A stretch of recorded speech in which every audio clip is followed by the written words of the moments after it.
dele. É o que nós te pedimos e te agradecemos, Senhor, em nome de Jesus. Aleluia. Pode se assentar a igreja. Se ele não chorar.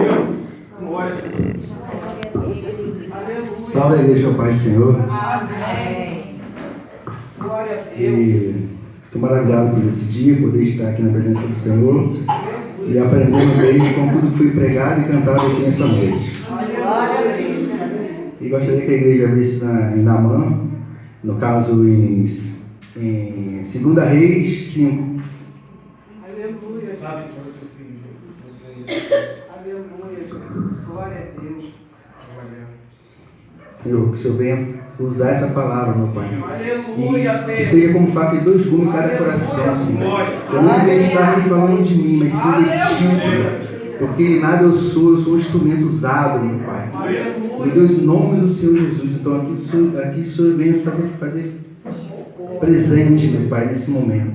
Eu já te sinto, Senhor. Acampa teus anjos em cada canto, Senhor. Vai quebrando toda a ação do inimigo, todas as investidas dele está amarrada, meu Pai. Então, em nome do Senhor Jesus. Amém. Graças a Deus.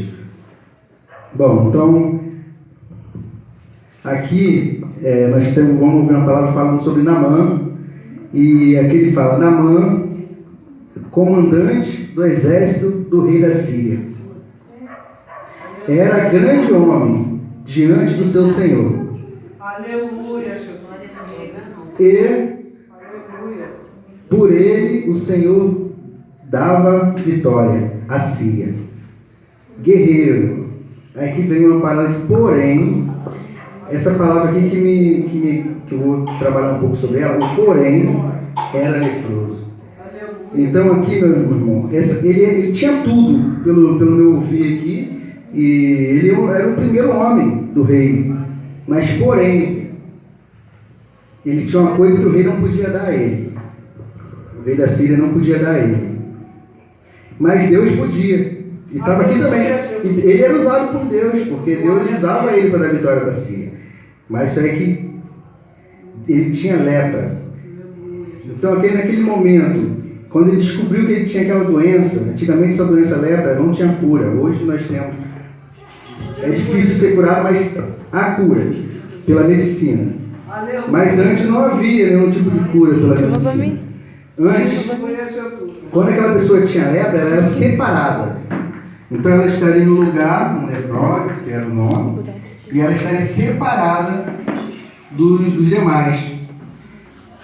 E o sacerdote ou o médico, para testar se a pessoa tinha a lepra, eles pegavam um objeto fino, como uma agulha, alguma coisa assim, e tocava na ferida, ali na carne da pessoa, na pele. E quando a pessoa tinha lepra, ficava dormente, a pessoa não sentia dor. Então, trazendo para o dia de hoje, a lepra, às vezes, dentro da igreja, tudo que eu falo, eu também me integro na palavra, porque Deus fala também comigo, do mesmo jeito que corta aí, corta aqui também. Aleluia, Jesus. Glória a Deus. Então, aqui, essa palavra quer dizer que muitas pessoas, às vezes, estão dentro de casa com um casamento bonito, ou até uma vida perfeita, uma casa linda, mas porém é leproso. Tem pessoas que às vezes ele não sente mais dor, ele está cometendo um pecado, mas porém não consegue sentir dor. Oh, glória a Deus, aleluia, Senhor. Então, essa palavra que eu trago agora, nesse momento, tem pessoas que às vezes estão lá, muito bem, até às vezes num canal de TV, passa algo que não era para ela estar vendo, e às vezes ela não sente dor do pecado. Ela não vem entender que aquilo não é para ela, porque ela não sente dor. Espiritualmente ela está leprosa. Às vezes o marido vem falar palavras fortes, por que aquelas palavras? Porque ele não sente mais dor. Ali ele está leproso.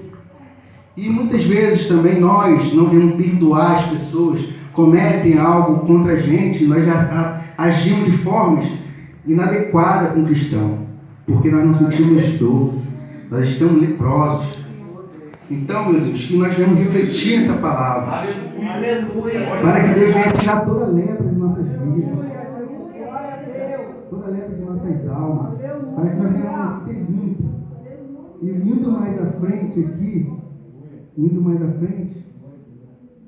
eu vou falar para a igreja também no versículo 2, que saíram tropas da Síria, da terra de Israel, e levaram cativo uma menina que ficou a serviço da mulher de Naamã.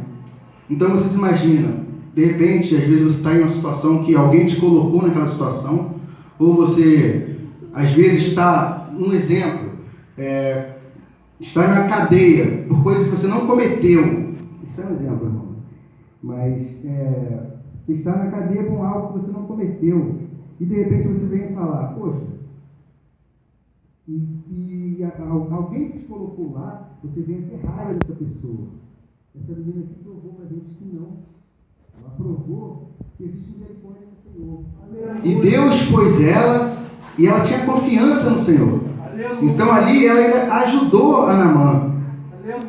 Ela ainda foi e contou para a esposa: quisera esse homem estar lá em Samaria, e ela seria curado pelo profeta, o profeta de Israel. Então eu creio que ela não fez só isso, em falar para essa mulher, porque ela teria que ter testemunho de vida para contar e convencesse a Naamã a fazer o que ele fez. Então, aqui eu entendo que ela não falou só isso, ela estava no lugar que ela tinha que estar por Deus. Então Deus que levou ela naquele lugar. E ela, em momento nenhum, pelo que eu estou lendo aqui a Bíblia, ela blasfemou contra aquilo. E sim, ela usou a prova que ela estava para glorificar outra pessoa, para abençoar outra pessoa. E aqui ela abençoa Naamã com a palavra. E Naamã, que era obra do Senhor, a palavra entrou e ele foi rapidamente ter com o rei dele. E porém, Naamã aqui também fala que Naamã, ele era um homem, ele era um homem muito rico, ele era um homem muito poderoso. Então aqui no versículo 7, então isso, antes de sair do versículo 7, queria deixar que às vezes você está em um lugar onde não era, você acha que não era para você estar, mas não, é sim, porque Deus quer que você esteja ali, porque é ali que Deus quer trabalhar a sua vida. Porque às vezes é melhor abençoar do que ser abençoado. Então agora vindo para o versículo 7, já adiantando, tendo lido o rei de Israel a carta, rasgou suas vestes e disse: caso sou Deus com o poder de tirar vida e dar vida. Então quer dizer, aqui esse rei ele se humilhou, ele rasgar a veste antigamente, quando o homem rasgava sua própria veste, era um sinal de humilhação. Então aqui eu entendo que ele como se ele tivesse se rebaixado, entendido que ele não tem o poder de curar. Ele poderia ter todo o dinheiro, ele poderia ter alguns poderes, mas ele não tinha o poder de curar, nem de dar vida e nem de tirar a vida, porque ele poderia até tentar contra a vida de alguém, mas só acontece se Deus permite. Só acaba aquela vida, não tem demônio, não tem ninguém, só acaba aquela vida se Deus permite que aquela vida acabe. Então aqui, esse homem, ele teve um sinal de humildade, que ele entendendo que ele não tinha poderes para tirar a vida de ninguém e nem dar. Então, mais adiante, eu indo para o versículo 9.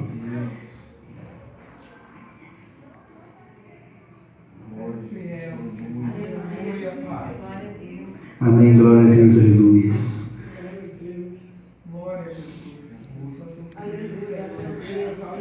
Glórias, glórias, aleluia. Então, aqui no versículo 9, eu vejo um homem, e eu vou fazer uma pergunta para a igreja.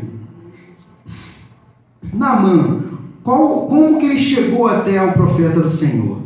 ele chegou como um homem leproso ou como um soldado? Agora eu vou ler para que a igreja venha entender. Veio, pois, Naamã com os seus cavalos e os seus carros e parou à porta da casa de Eliseu. Então aqui, essa pergunta eu faço a vocês. Como que esse homem, ele chegou como um leproso ou como um comandante?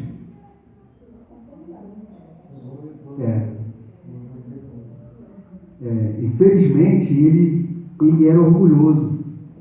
A lepra dele toda era o orgulho que ele tinha. Ele era arrogante, ele era um homem. Porém, ele também tinha as qualidades dele, porque Deus viu essa qualidade dele. E no final nós vamos falar qual é a qualidade. Deus viu algo nele, que tinha muitos em Israel. Israel tinha muitos leprosos, mas Deus queria ele, porque Deus viu a qualidade dele. Aleluia! Glória a Deus! Então aqui nós entendemos aqui, ele chegou com arrogância, ele chegou dando ouro. Ali era pela soma mais ou menos aqui, era 350 quilos de prata, 75 quilos de ouro.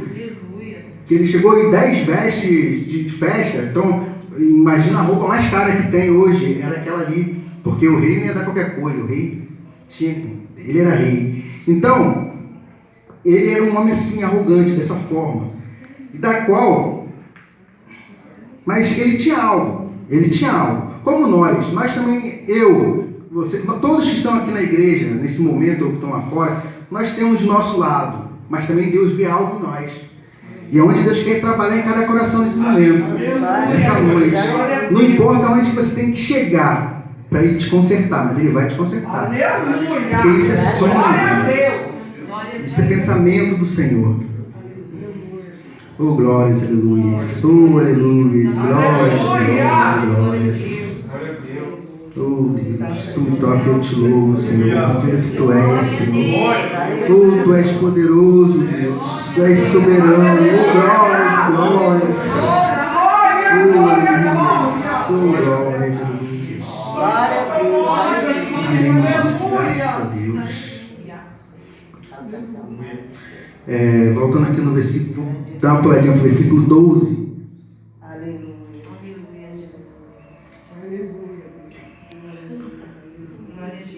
Não são, porém, aqui no caso, o profeta falou, porque o profeta nem foi ter com ele, porque o profeta já conhecia a arrogância dele.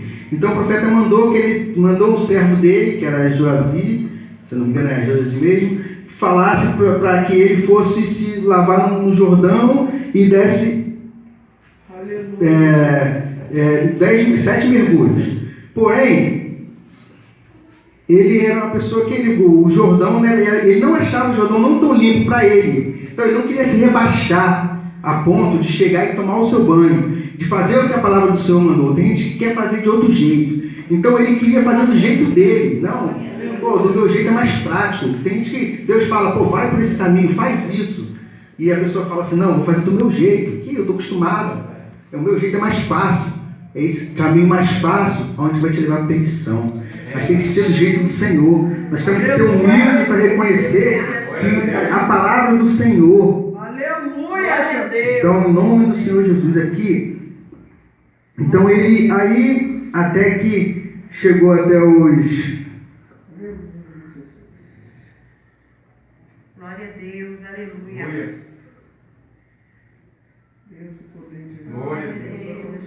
Às vezes aqui, no caso, a gente tem fé para tanta coisa, mas jamais a gente tem fé para fazer as coisas do Senhor.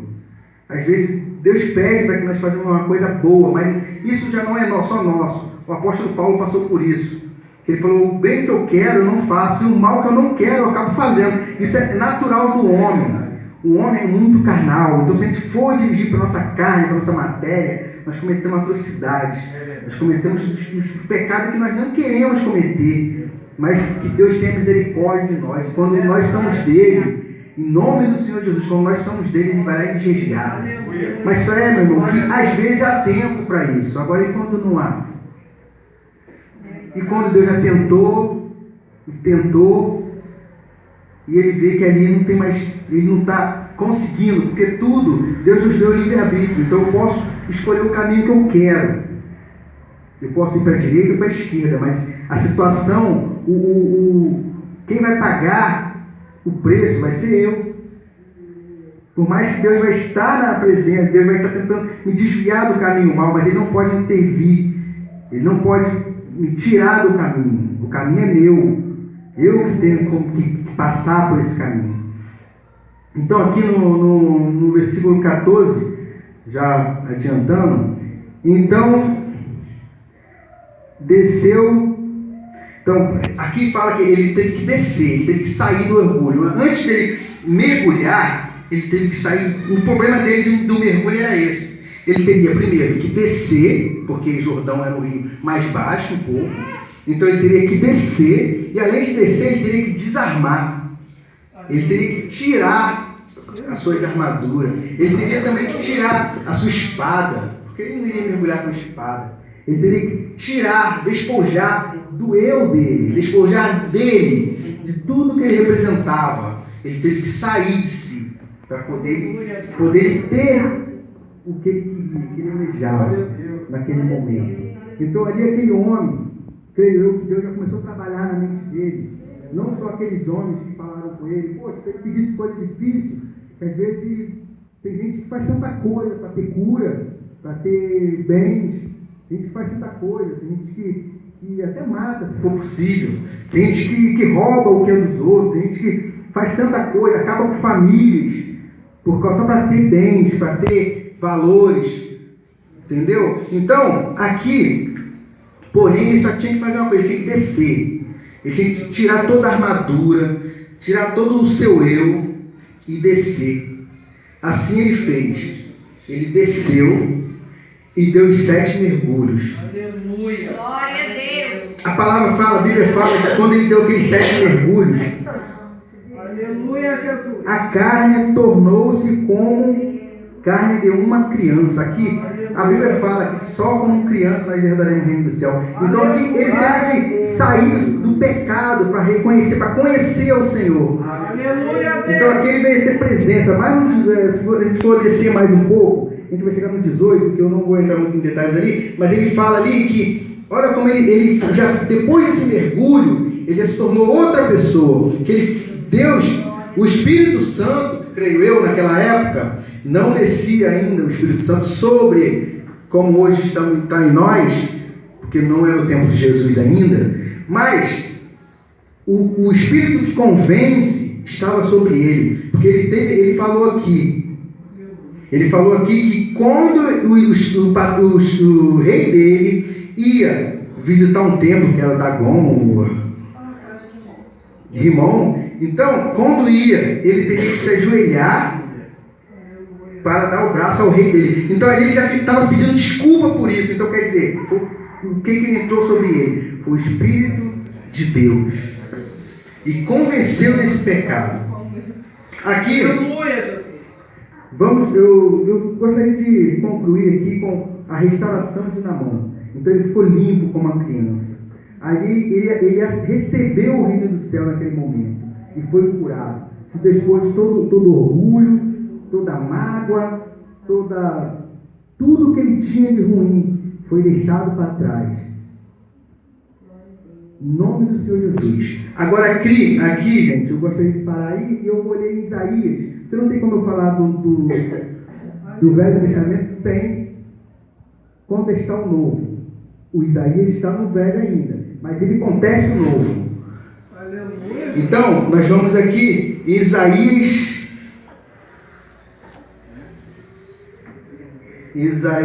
53, 4. Glória a Deus. Santo, santo é o Senhor. Aleluia. Glória a Deus, aleluia. Aleluia. Glória a Deus. Certamente, Ele levou sobre si as nossas dores, enfermidade e as nossas dores. Levou sobre si nossas e reputantes por aflitos, ferido de Deus e oprimidos. Mas ele foi transpassado pelas nossas transgressões e moído pelas nossas iniquidades. O castigo que nos traz a paz estava sobre ele. Pisaduras foram